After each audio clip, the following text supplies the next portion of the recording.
Well, as another bill has been introduced into the United States Senate to reassess its relationships with South Africa, the pressure on the country from the US is not easing up. The latest initiative, led by Senator John Kennedy, comes at a time when South Africa is negotiating with the Trump administration to secure a more favorable trade deal and restore diplomatic relations. Well, joining me in the studio is Cassimjee, a former South African diplomat and geopolitical consultant, to discuss the current situation. Well, hi Mo, thank you so much for joining me. Thank you very much, Linda. It's a pleasure being here. Well, South Africa has been struggling to reset its relationship with the US, and it has faced several setbacks since Trump's return to the White House. So how do you assess the current situation? Well, I think we need to look at it in context as well. Having been in the United States in 1995, when President Clinton was there and the AGOA Act was passed, we could see that we had a binational commission. So very strong relations with the United States over that period. I mean, the binational commission is one of the highest forms of bilateral engagement between countries. It has many committees, many areas of cooperation.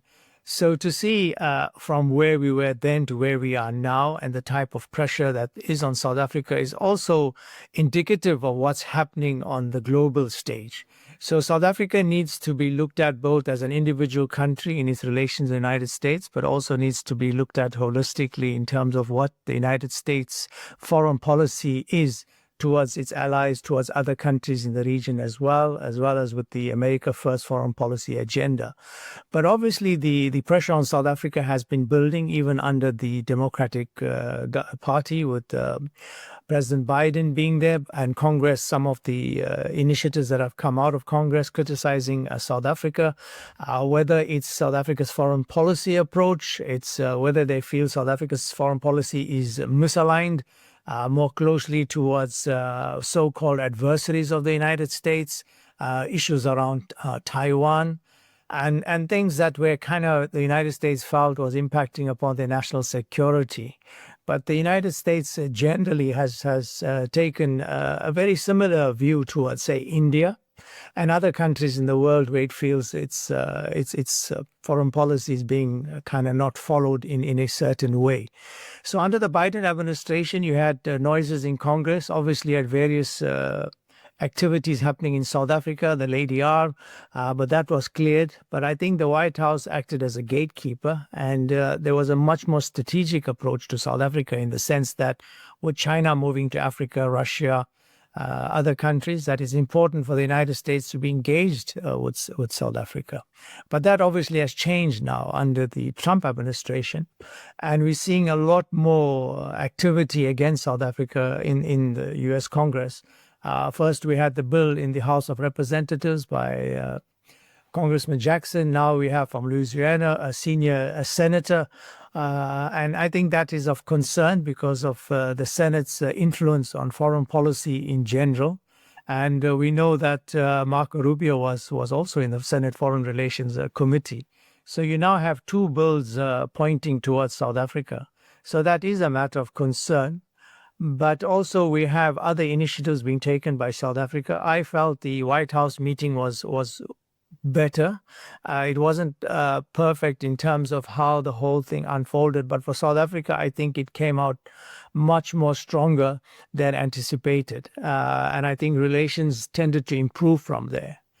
If people say that it was negative, well, if you look at the letter sent recently to South Africa regarding the 30% tariffs, it was a generic letter that was also sent to other countries in the world.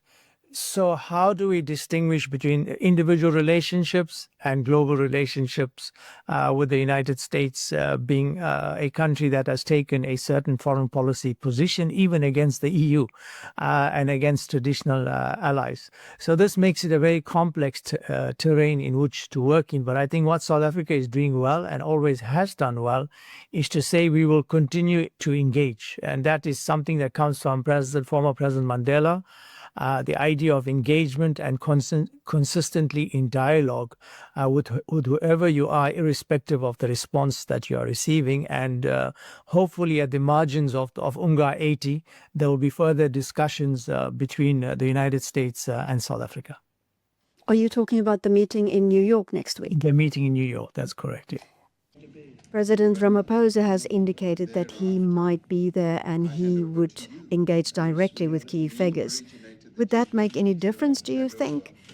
It appears the United States seeks more than a mere trade agreement. They're pressing for political concessions, such as exemptions from American firms from South Africa's black economic empowerment requirements. I think, yes, with South Africa's U.S. position towards South Africa, what was unique was that it was not only issues around trade and deficits, it was around domestic policies. But we've also seen that against Brazil, where domestic developments are being targeted as a reason for tariffs. But I feel that in some respects that has taken a secondary role. And I believe that there is scope in which the United States starts to see South Africa as a strategic and a critical partner on the continent. I think the fact that Vice President Vance is attending the G20, I think that's very positive. Such a high-ranking government, member of government going to South Africa. Yes, it's not Trump, but Trump does not travel that much. And if he does travel, he tends to leave early from some of the summits. So I think there's a very positive development. It will also show Vice President Vance what South Africa is about. He will get a personal feel of what is going on in the country. He will talk to people. And that could also transform the way the United States views South Africa. There will be a lot of engagement because the United States is taking over and they are very keen to host the G20. President Trump is very keen and has expressed that keenness in various statements. So I think that is something that's positive and that will work in South Africa's favor. So I'm hopeful that some good will come out of the interaction with G20, but also on the margins, there will be talks between the South African Trade Minister and the United States to see whether they can overcome some of the obstacles. If it's just on trade, I think South Africa could overcome, but if it moves into a foreign policy agenda, or to domestic agenda, then that creates complications of its own. And that's the unpredictability that many countries, including South Africa, have to deal with. Well, I see that the U.S. Trade Representative Jamieson Greer and Trade Minister Park Stow are meeting. Do you think there could be any breakthrough on the tariffs? I think from what I'm observing in negotiations with other countries, whether it's Canada or Mexico or India, the negotiations seem very tough. And tariffs seem to be a principal policy of the Trump administration. Obviously, there's a huge case going on in the United States at the Supreme Court level, and we will have to wait the outcome of that case to see whether President Trump has acted within his authority in enforcing these tariffs, because normally these tariffs are enforced by the United States Congress. So it's difficult to see how the outcome will play out, but I think South Africa is hopeful that they have a revised trade offer that will satisfy the United States. And I think if the United States looks at it just in terms of trade, just in terms of strategic partners, then obviously that will be positive. But it just depends how they look at the relationship, whether they're also focusing, as I said, on other issues. So it's not that easy to predict with the Trump administration. Well, President Ramaphosa has indicated that he might soon actually send an ambassador, because there hasn't been an ambassador since March. So do you have any ideas on who should he choose that could be acceptable, a person that would not attract so much fire? I think what's important in the United States is one's networking ability and the ability to read the mood of the country and to engage based on that mood while retaining one's own independence and sovereignty. And I think it's going to take that. It's a complex environment, the United States, irrespective of who's in power. It will require an ambassador that's able to be able to move between different parties, to be able to make statements that's able to win and influence people over onto the South African side. Obviously, there's enormous amount of work to be done, lobbying Congress, is a skill on its own. Lobbying the White House, lobbying the State Departments.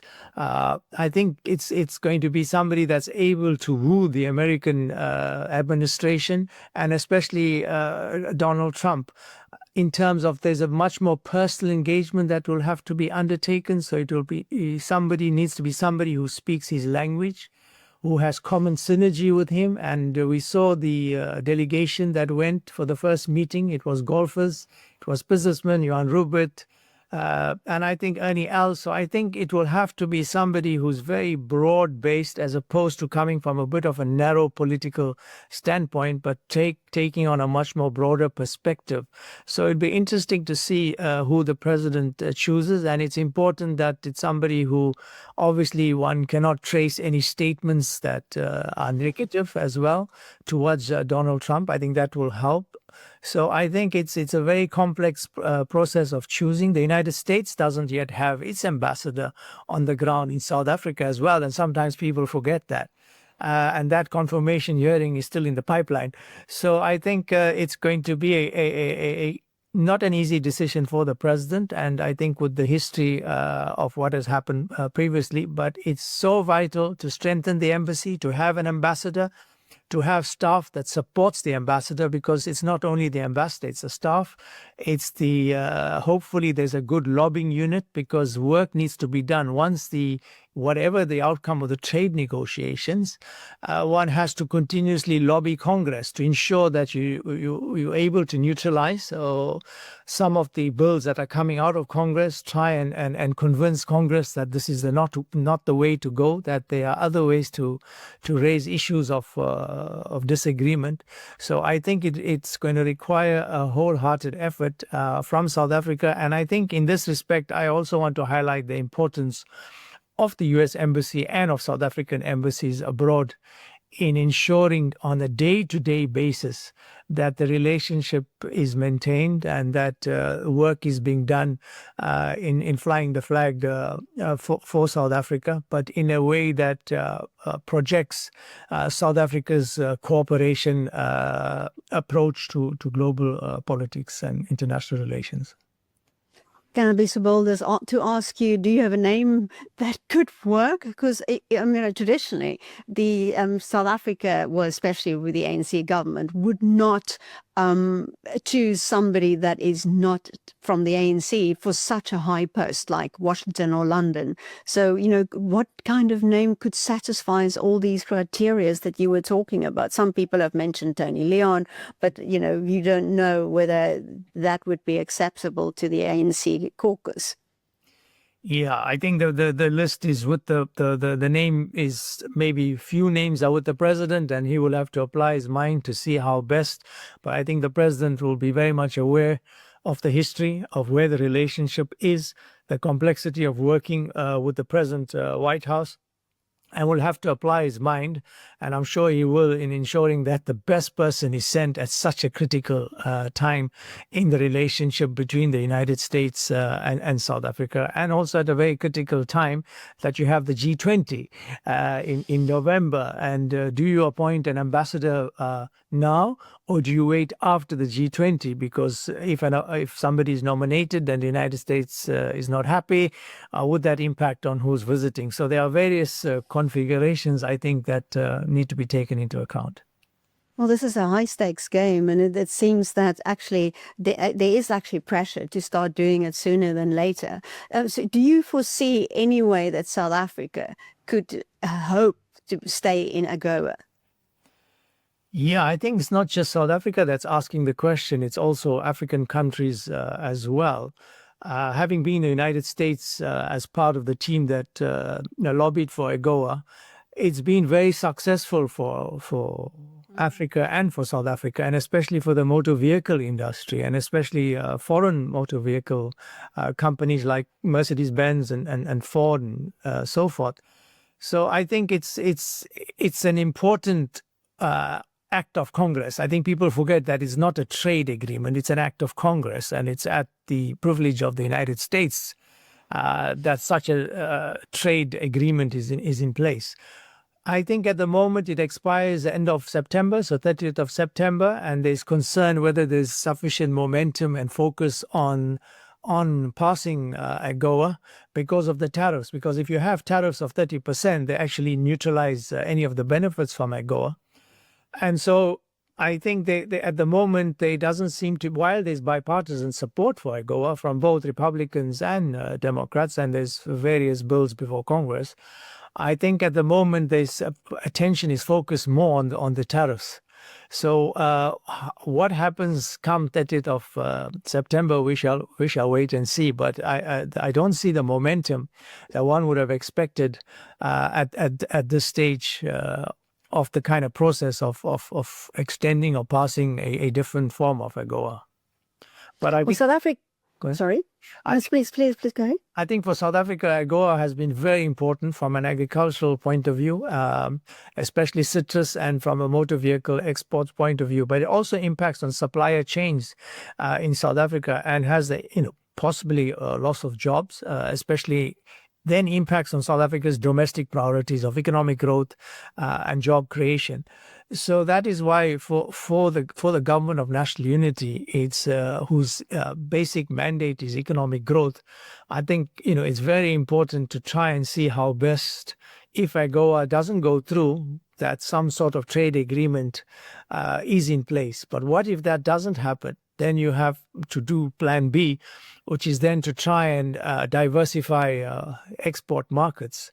But whether that kind of helps with the loss of trade in the United States, which is the second largest trading partner, is something in question. And various commentators have expressed the view that AGOA, if South Africa is not an AGOA, it won't impact South Africa. I think that's wrong. I think that's underplaying the impact. I think it will have an impact on South Africa. And I think that is why the government is quite serious about negotiating and trying to move towards a trade agreement. There's been a constant call to try and resolve the trade agreement with a team even in Washington. And now the meeting in the UN hopefully will bring about greater clarity. So are you hopeful there would be a breakthrough? I am hopeful, but subject to the view that obviously it's a much more complex, and it depends how they view South Africa, whether just in a trade context or in terms of a foreign policy and domestic context. Well, then we have a different issue. For example, if you take with India, the issue revolves around oil from Russia. It's not to do with the day-to-day trade, and also other countries in the world. So I think this is what complicates these trade negotiations. They become trade plus negotiations. So you've sorted out the sanitary issues, you've sorted out market access, and then you could get a question of your relations in BRICS, your relations in China, Russia, Iran, the ICC, and then that moves outside the framework and the normal paradigm of trade negotiations. So I think this is what's making things much more complex for countries. Is there a danger for the US that they might be pushing countries like South Africa and India into the arms of China and Russia? Well, I think that's a definite consequence, that if countries feel that a relationship is not working, they need to find alternative partners, alternative relations.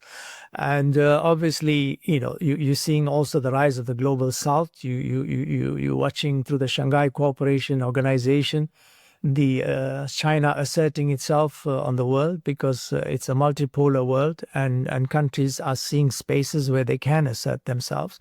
So it's on two levels. One, countries are reaching out. India, you saw some of the pictures that came out of China.